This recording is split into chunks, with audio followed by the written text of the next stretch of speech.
Hey guys, welcome back to my YouTube channel. Greetings from the beautiful city of San Francisco, my favorite city in the world. Um, Interesting topic today. We're coming back to the idea of whether or not it is responsible or safe to produce bareback content in porn. Uh, um, so yesterday there was a scene release from Lucas with Trenton Ducati.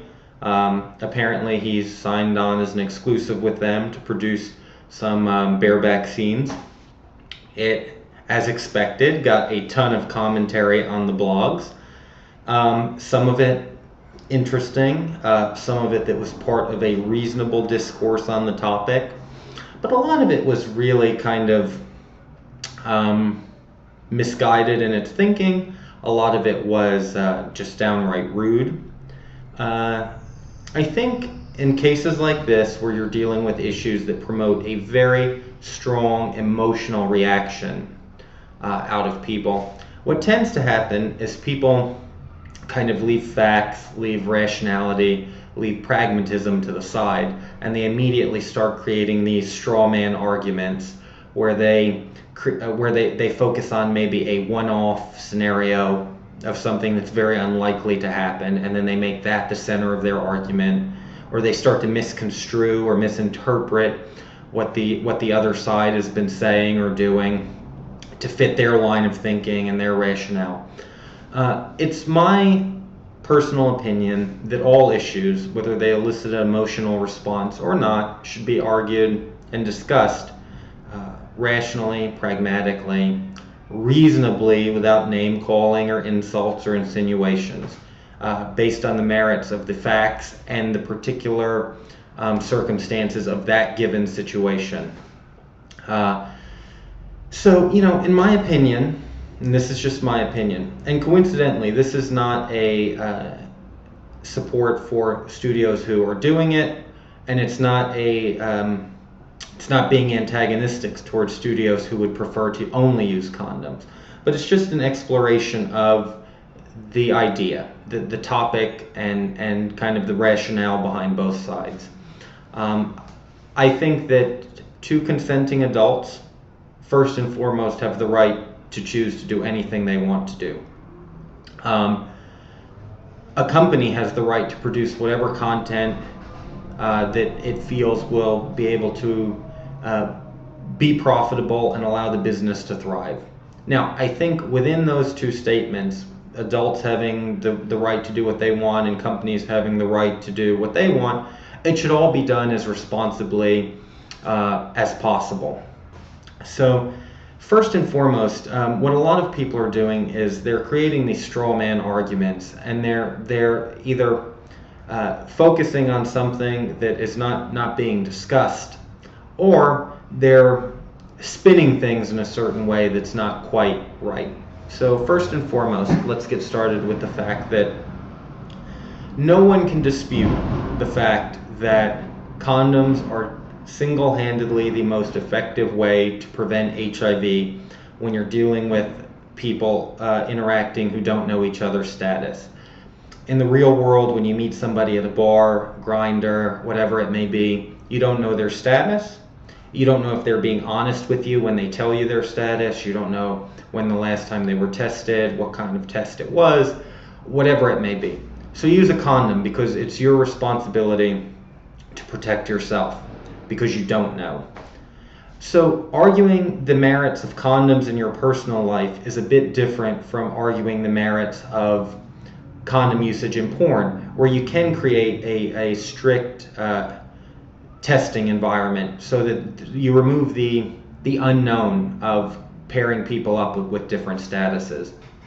So again, it's a bit of a straw man's argument to start talking about how condom usage is the only way to be safe, and all of this kind of stuff, because that may be true in your personal life, but the fact is, because of how accurate the testing is,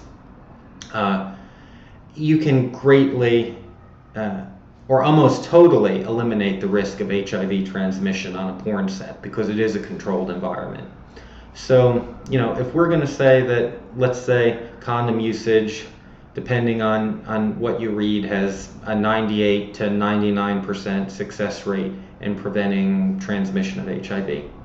Very good success rate. You certainly can't say that the condoms are in any way not responsible for preventing a great many people from catching HIV.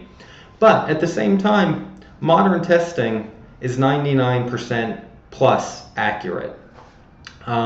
So the fact is, if you're going to accept the 1 to 2% statistical risk of condom failure between partners of unknown statuses, why would you not be willing to accept the less than 1% statistical failure of an HIV test?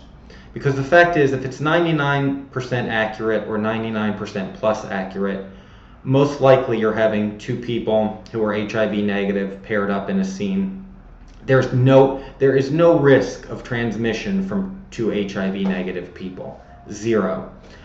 So if we're willing to accept the protection that comes with a 98 to 99% success rate of condom usage, why not accept the 99% plus accuracy of the HIV test? That's my first point. That with strict testing in a controlled environment, you can create as safe a scenario as you can with condom usage between partners of unknown statuses.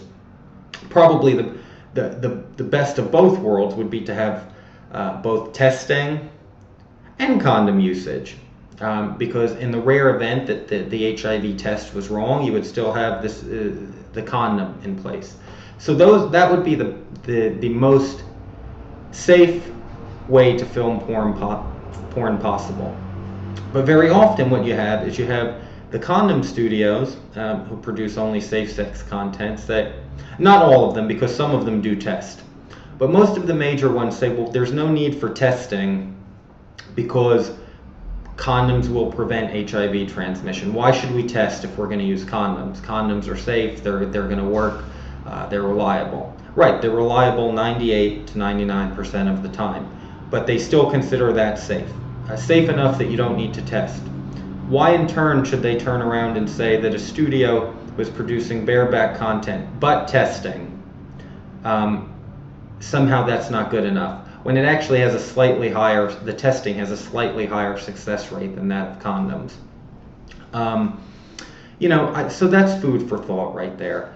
That I think the idea of saying producing safe sex content, I think testing is actually part of producing safe sex content. Now, I also think that the studios who are going to produce bareback content, the onus is on them to create a safe work environment. I think the studios who don't test, or they have very lax testing standards, or they rely on the models to submit their own results, something like that, that's not who we're talking about here, because I actually think some of the comments about what you guys have put on the blogs is probably true when it's applied to those particular studios. That's not a safe way to do it, and that doesn't show a ton of regard for the performer's personal safety. But when you have a studio who's going to take very strict, very stringent testing protocol and follow it, I think that they are really showing concern for their performers. So I don't buy into this whole thing that the studios who produce bareback content should all be lumped into the category of, oh, they don't care, they just want to make a buck. With stringent testing protocol, I think that's just as safe as the studios who say, we're only going to use condoms, but we're not going to test. Another thing would be the idea of does creating bareback content promote the idea of people doing it, that they should do it in their personal lives? I think overwhelmingly most of the current studios who are making that transition, whether it be Lucas or Sean Cody or Corbin Fisher, I don't believe they're advocating bareback as a lifestyle in people's personal lives. It's merely a representation of sex in its most natural form that's basically being demanded by the consumer. There are studios who promote, bareback irresponsibility as a way of life. That's a whole different thing about the idea of promoting it as a subculture or something like that. But just in terms of responding to a consumer demand, basically, and portraying sex in its most natural form, I don't think that's in any way advocating for people to bareback in their personal lives. There will always be a certain number of people who are influenced by anything they see in the media, whether it be mainstream or porn or anything else, music. There's a small group that are able to be influenced by that. And again, you can't base your entire argument off the one-off examples of somebody who, it's the same thing with the idea that certain video games can add to violence in schools, or they promote these shootings in public areas, mass shootings. Well, it's true that there may be somebody who is affected by anything they see in the media, but that doesn't mean that overwhelmingly the statistical odds are that the average person can watch something and not be influenced by it. For the 1 in a million person who plays a video game and decides to go start a mass shooting, there are tens of millions of people who play that same game and are never affected by it. It's the same thing in porn. You may have somebody who sees a scene and they're so amazed at how hot it is that they want to go out and do the same thing. But overwhelmingly, people do not base their decision to have unsafe sex on what they've seen in porn. Most people know the risks, they know the consequences, they know that it's not a smart thing to do in most circumstances. So I don't think that the idea of seeing it in porn is going to influence them to make such a risky decision. They're going to make that decision for any number of other reasons, whether it be they're in a relationship, they feel that they can trust their partner, it could be reasons that are not so good. They could be under the influence of drugs or alcohol or whatever. But the point is, I don't think the major contributing factor to a person deciding to do bareback is because they watched it on a film. And a perfect example of this is, not too long ago, all the major studios, from Sean Cody, Lucas, Falcon, Titan, Raging Stallion, Hot House, all these studios were producing condom content. Most of them still are. And the few studios who were producing bareback content were vilified and basically demonized throughout the blogosphere and all of that kind of stuff. So here you had all the major studios depicting safe sex. Do you think everyone emulated that? There were still an awful lot of people going out there and engaging in risky behavior. Again, because of other reasons, not because they were basing their decisions on what they saw in porn. So, if we're going to accept the fact that the testing is accurate, then we need to address the concerns that come along with the testing argument. The most common one is, you get a model tested, there's no guarantee that he's going to remain abstinent between the time of his test and the time of his shoot. That's probably true. But the way you mitigate that risk is, again, you need a very strict, hopefully industry-wide standard for testing.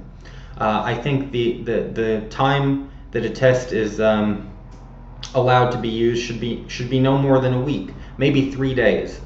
And again, there's no reason that you couldn't do a full panel test a week before the shoot and then do a rapid HIV test the day of. I think that if the studios are going to produce bareback content, they should be comfortable with spending the extra money to make sure that the models are tested as thoroughly as possible. But if you have a model who is tested a week out and is HIV negative, and then tested the day of with the rapid test and is HIV negative, what in the world do you think the risk is of him or his scene partner contracting HIV? Statistically, it's 0. So if we've eliminated the risk to the models, basically, through very strict testing protocol, and the influence that producing the content, the societal influence that it has, is negligible and debatable at best, where's the huge objection? Very often people will defend an idea, no matter what the reasoning, no matter what the practical arguments are, they defend their idea because it's their idea, because they have verbalized it to the public. They feel the need to defend it no matter what. And this is a case, in my opinion, of that being shown. People are refusing to admit that there are differences between arguing for the use of condoms in your personal life versus porn. There's differences between saying, producing bareback content with irresponsible testing standards versus a very strict testing protocol where you statistically eliminate all risk.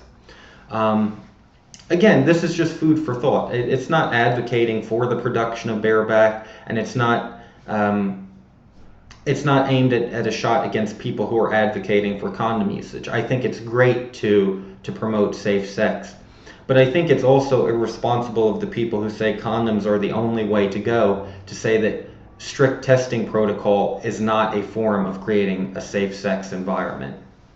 The reason not using condoms generally is unsafe is because you don't know the status of your partner. When you can remove that uncertainty, I think you've created a very safe work environment.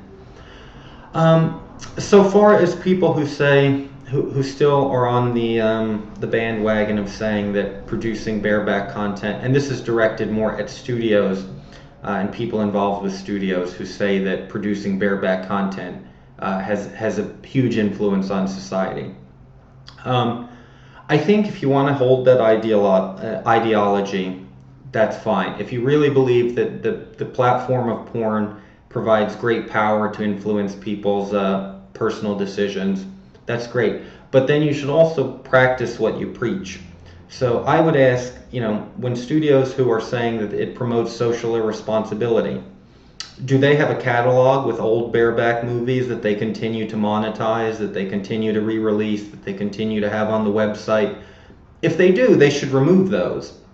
Because based on the argument that it inspires social irresponsibility, it doesn't really matter when it was created. If you're showing bareback sex in action, it's just as likely to influence somebody whether it was produced 20 years ago or 20 days ago. So for the studios who are advocating social responsibility, I think they should immediately remove whatever content they have in their libraries that's bareback and not continue to monetize it. Otherwise, it's a bit disingenuous to go on the platform of social responsibility.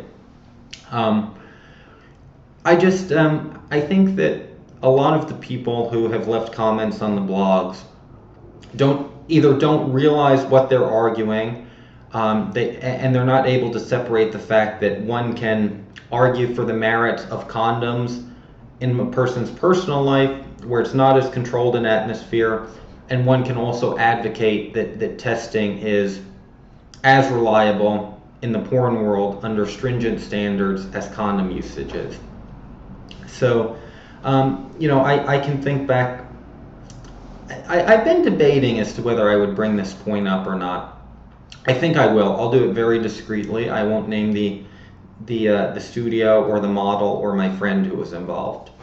But I was with a friend not too long ago, a couple weeks ago, who's a big behind-the-scenes industry player, responsible for making a lot of things happen. And he gets a phone call that someone on a shoot, one of his guys, was really nervous because he was in the middle of a scene and the condom broke.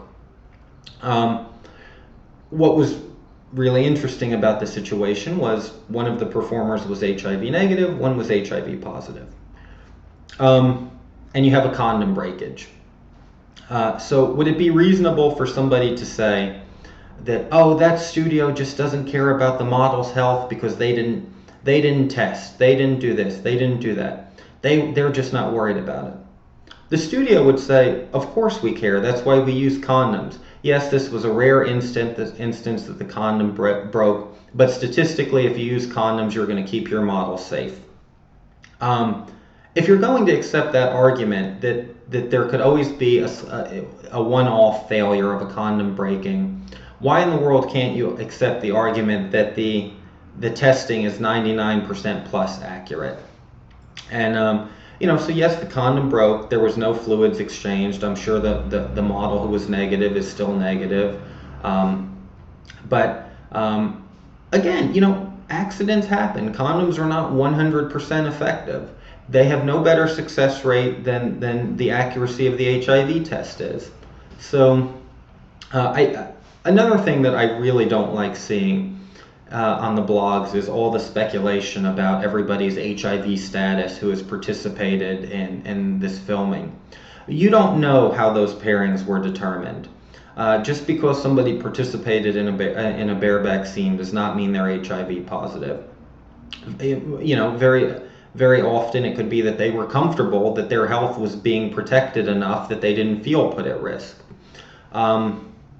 And then also you may have two guys who are HIV positive paired together. But I think it's kind